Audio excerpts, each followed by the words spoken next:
Before, I want to say, on my previous reaction video, I forgot to give my ranting to Halloween Kills trailer.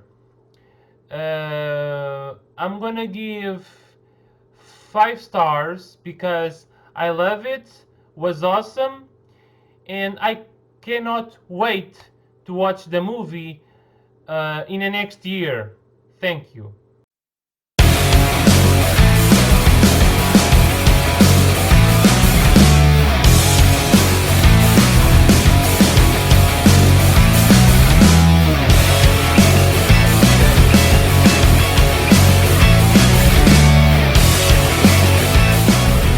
Hello guys, I'm Antonio Silva and welcome to another reaction video, and tonight I'm gonna react to the second part of The Descent from 2009 by Dead Meat. Don't forget to follow me on my social media.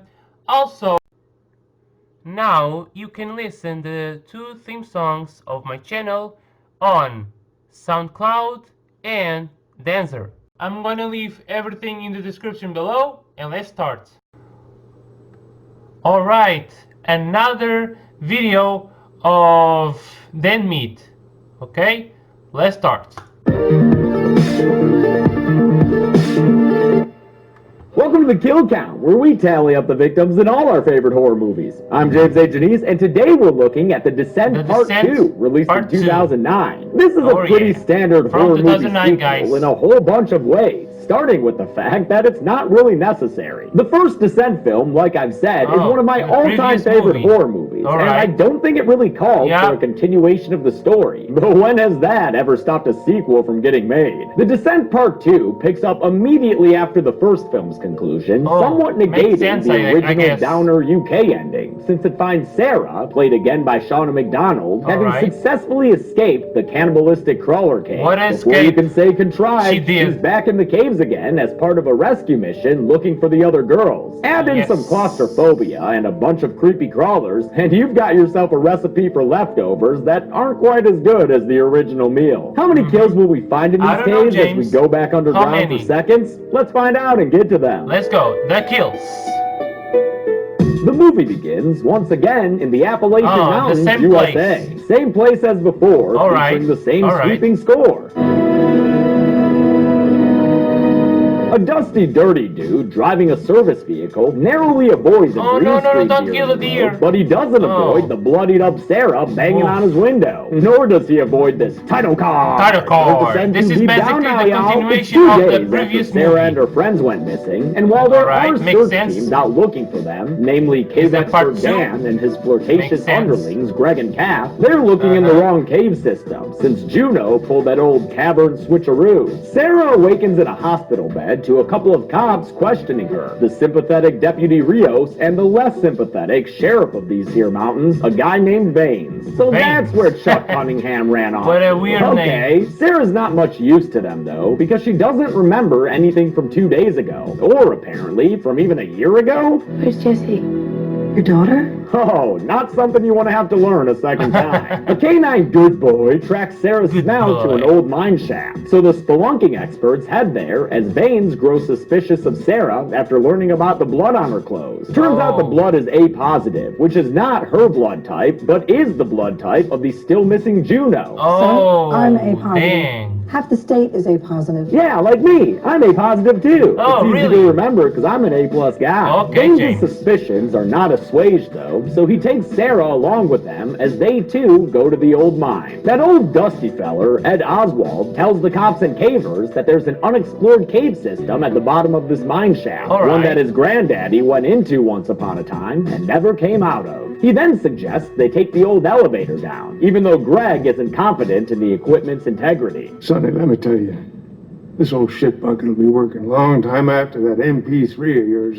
It'll work long after a digital file format will work? What? Maybe he just prefers the uncompressed wave format. Maybe or maybe it's he's that. an analog guy. Maybe. Who knows? Believing that Sarah Yeah, could help I them agree. navigate the caves, Baines orders the obviously troubled woman to accompany them underground. So after everyone gears up, they hop into Old Man Analog's rickety-ass elevator as he gives them a wink goodbye. Or maybe that was just an eye twitch? I don't know. Kinda shady though. Despite some creaking and squeaking, the elevator gets them down the shaft in one piece, which was actually done in a pretty fun way on set. They used a rolling rubber rock wall that scrolled upwards on a belt behind the actors, causing a believable simulation of their elevator's descent. Way easier than filming on an actual mineshaft elevator. Once down there, they begin to traverse the tunnels, making record time thanks to a bunch of handy dissolves. A similar series of dissolves was also used in the original film, which was edited by this movie's director, John Harris. The Descent Part 2 is Harris's one and only directing credit, but the dude is a very accomplished editor, even earning an Oscar nomination for his work on 127 Hours. A little ways in, they come across the skull of a... Wait, a dinosaur? Oh, no, it's not actually that big, but it is still kind of scary, especially coupled with that warning sign they blatantly ignore to go deeper into the earth. Prompted by Rios, Sarah looks around for anything that might help jog her memory. Oh, no, Yeah, like that. Only turns out that's just a calcium deposit. Oh. And Cave, brush your teeth more often. Was Cap uses a device to listen deeper into the cave, and some dolphin-sounding clicking noises triggers a night vision flashback for Sarah. Need any more reminders of what happened down here, Sarah? How about the eviscerated body of Rebecca, whose tum-tum got nom-nommed by a crawler in the first movie? Wait, is she moving? Was I wrong to put Rebecca on the count? Oh, no, it's just Ratty the Rat. Disgusting. What? Baines accuses Sarah of being responsible for Rebecca. What the hell? But a couple more flashbacks get her to finally speak up and say that they were all attacked by something in these caves. Baines doesn't believe her though, and she only earns more suspicion when her most intense set of flashbacks yet leads her to kick Baines in the face and fight her way free of the rest of the group. Baines heads after Sarah on his own as the others regroup, with Kath checking on Greg's injuries. How's it feel?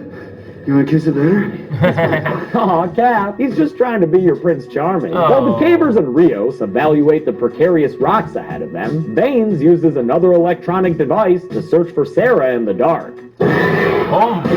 His gunfire causes a cave collapse that covers him and the spelunking team in rocks, and after the stone and sediment has settled, Kath finds herself completely trapped and isolated from everyone else. Kath's unfortunate circumstances here are one of the best times this movie evokes the same claustrophobic terror that made the first movie so memorable, especially as Dan grows desperate and despondent over how helpless it is. Realizing there's nothing they can do for her right now, the others leave to look for help, promising her they'll come back later. Nothing like a good cave-in cry, huh, Kath? Dan, Greg, and Rios find an area of the cave filled with the carcasses of dead animals and mid-2000s technology. As Sarah hides behind a rock and listens, they watch the camcorder footage, which shows the then-still-alive spelunking girls before they all went out and got murdered. It also shows what murdered them. The crawlers. What the fuck is what? Oh, that's a cave crawler, dude. They'll eat you up. They separate as they flee, and Rios almost gets herself killed by calling out for the others. But thankfully, Sarah appears to be Rios' personal crawler guide. Sarah can't help Dan, though, who never gets the message about shutting the fuck up. A crawler attacks him, and then just mauls the hell out of his neck. All while Sarah and Rios watch silently. Dan's corpse is dragged away, but not before Sarah's able to silently grab his equipment bag without the crawler ever hearing her. Stealth 100, motherfuckers! Kath tries to make the best of her situation, but it's kinda hard to do that when you've got goop dripping down on your hand. Careful there, Kath. We've all seen there's something about Mary. But who could be responsible for that cave hair gel? Hair gel. Kath takes off her cave gear so she can squeeze her way to safety, and to make sure she won't be followed by this blind bastard, she kicks out a rock to crush his head. Kath ends up finding Greg, and because the buddy system is always the way to go, they become cave partners. Meanwhile, Sarah catches up her cave partner with creepy crawler factoids, like how they can't see, but they can hear real good. Aw, but hey, doesn't Sheriff Baines get a cave partner? Sure he does. Dan's corpse. Have fun, you two. Continuing our tour of Descent 1's victims, Cap and Greg find Sam's body hanging right where the crawlers left it. With the sound of screeching monsters behind them, they decide that the best course of action is to use that body to get across. During the bloody swing around, down, a male crawler attacks Greg, and a female crawler hops onto Calf. Greg gets his neck bitten out, but not to be outdone by this subterranean summabitch, he takes out a power drill and puts down his attacker with it. Nothing like a good drill kill. Greg then elects to save his crushed Calf by recklessly jumping onto the female crawler and falling down the chasm with her. And although we'll see later that Greg survived this fall, spoiler alert, we'll see no such indication for the female crawler, so she goes on the list. Finally free to swing in peace, Calf gets across the chasm and has to face the fact that she's lost her cave partner down a hole. But don't worry, Calf, you won't be lonely for long, because here's a new friend. No. Turns out he's not very friendly, is he? But he is pretty damn good at shadow puppets. With the extraneous characters killed off, Sarah and Rios continue onward and swim through a flooded tight tunnel. This is another nice variation on the Descent's claustrophobic terror. I mean, Rios be looking like she's on Fear Factor right now. Rios begins to feel a little hopeless, so she takes a breather and films a goodbye video for her daughter to find. Ooh, look at who's got a kid who's still alive. Way to rub it in, Rios. The poignancy of the situation actually reinvigorates Sarah. Everything you just said, you tell it to her face. What about that Jack? And the cave partners carry on. Sheriff Baines is flying solo at this point, or cave-in solo, I guess, and he ain't interested in any crawlers or cave partners. He's nearly killed by the seeker creature until a climbing pig up and pops out of its mouth. Another stab to the head puts down the first crawler for good, and a second is also quickly disposed of by Baines' newest cave partner, one who's finally not a corpse or a crawler. It's the numero uno crawler killer, Juno. Sarah and Rios crawl through a tight tunnel and are forced by a crawler to drop down into another cave pool. After a cave cannonball, the crawler comes close to killing Sarah before Rios comes to the rescue with a hairpin of some sort, which she uses to stab the creature in the neck with. Good work, Rios. You never forget your first crawler. Too bad they can't really celebrate this victory, since it turns out the water they're standing in is less of a swimming pool and more of a cesspool. The giant cave toilet bowl for these nasty little fuckers to poop in. This gross septic, which reminds me of Candy's swimming pool in Last Man on Earth, was filled with gelatin and all sorts of gross stuff, and actors Shauna McDonald and Kristen Cummings had to spend 3 days shooting in this so-called shit pit. It was kind of funny for about an hour. Now, Juno may not be covered in poop, but she's still looking a little feral by this point. Still, she picks right back up on her cave guide duties as she leads Baines past potential death all around them. And in case you forgot why Juno was left behind when Sarah managed to break free, we get a lengthy reminder during a recap combo between Rios and Sarah. So I hurt her so I could get away.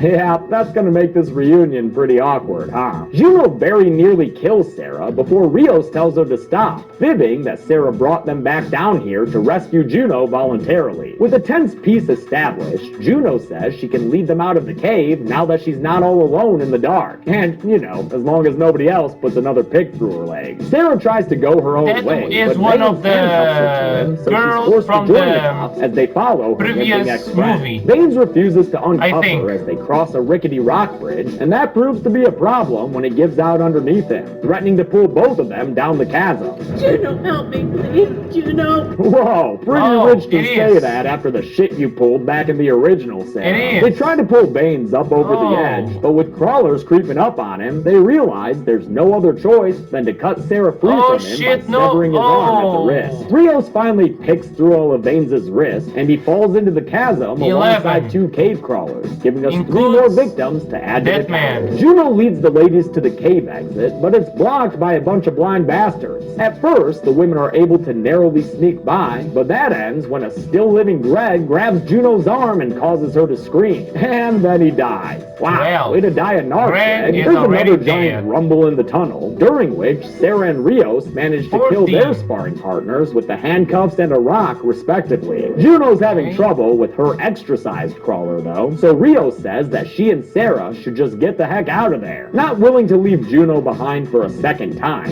Sarah is the best and way. uses her handcuff to drag the crawler away from Juno. The crawler still manages to tear open Juno's stomach, though, spelling inevitable death for the surprise survivor. But before she goes out, Juno helps Sarah kill the 15. creature by ripping out its neck with her teeth. Oh, and then Sarah stabs it too. Teamwork. Unfortunately, Juno then dies in Sarah's 16. arms right Oh, afterward, shit. leaving Sarah pretty Juno. somber thanks to their last-minute reconciliation. Yep. Just try to focus on how He's she slept dead. with your late husband. Finally. It might make this whole thing a lot easier for you. Rios goes to leave, only to get stopped by a bunch of crawlers in her way. So Sarah There's decides to pull a some real John crawlers Krasinski for the left. sake of Rios' survival. We watch the crawlers swarm her, and although we don't see her killed, and Juno survives some similar circumstances in the original, since there's Okay. no additional sequel to show that she survived, I'm gonna count Sarah as dead here. Okay, Rios makes okay, her James, getaway okay. in shots that are pretty much an exact fucking copy of the ones from the original. This callback is just a bit too carbon copy for my liking. Oh. Feels less like a nod and more like It's just the a lazy same lift. In any scene, case, she but escapes with a above ground different and runs through the girl. forest to freedom. But when she goes to call someone for an evac, she gets surprised by a shovel to the Oh. face, courtesy of that weird Ed Oswald Ouch, dude. What the that's heck, gonna man? hurt. He drags her to a hole and leaves her there, content to end this movie with a sacrifice and a jump scare. How many people and or crawlers got killed when they weren't too busy pooping in pools? Let's find out and get to the numbers. Oh, going underground. Oh yeah. Bye, James. The numbers. There were 17 deaths in The 17. Descent Part 2, 2 more than in the first film. The victims consisted of 3 human men, 3 human women, Okay. 10 crawler men, and 1 Oh. crawler woman, giving Oh. us yet another creepy crawling quad wedge pie chart. With a All runtime right. of 94 minutes, that left us with a kill on average every 5.53 minutes. I'll give the golden chainsaw for coolest kill to the first crawler death in the movie, the one Cap let's kills with a see. skull crush. The machete Yeah, for lamest I- kill will go to the crawlers agree. who fell down the chasm with Cher Fane. He's not included maybe. because of the whole arm thing, but those crawlers just fell into darkness. Boring. And that's it. The Descent Part 2 came out in 2009, and while it's nothing special, it wasn't quite as bad as I thought it would be based on its reputation. It's just kind of, Yeah. whatever. Friday's our first kill count of October this year, which Okay. means it's time to satisfy our sweet tooth and visit the Candyman. But The until then, I'm Candyman. James A. Janice. This has been the Kill Count. Thanks a lot for watching this Kill Count. I want to thank a ton of I think this movie from The Descent is much better than the previous movie, I think, in my opinion. So, for this video, I'm gonna give, let's see, maybe 3, because I like the deaths, and I like the movie was filmed, and I think is much better than the previous movie, maybe, and that's it. Did you like this video? Put like. If you don't put dislike. Subscribe to my channel. Don't forget to follow me on my social media, and see you guys in the next video.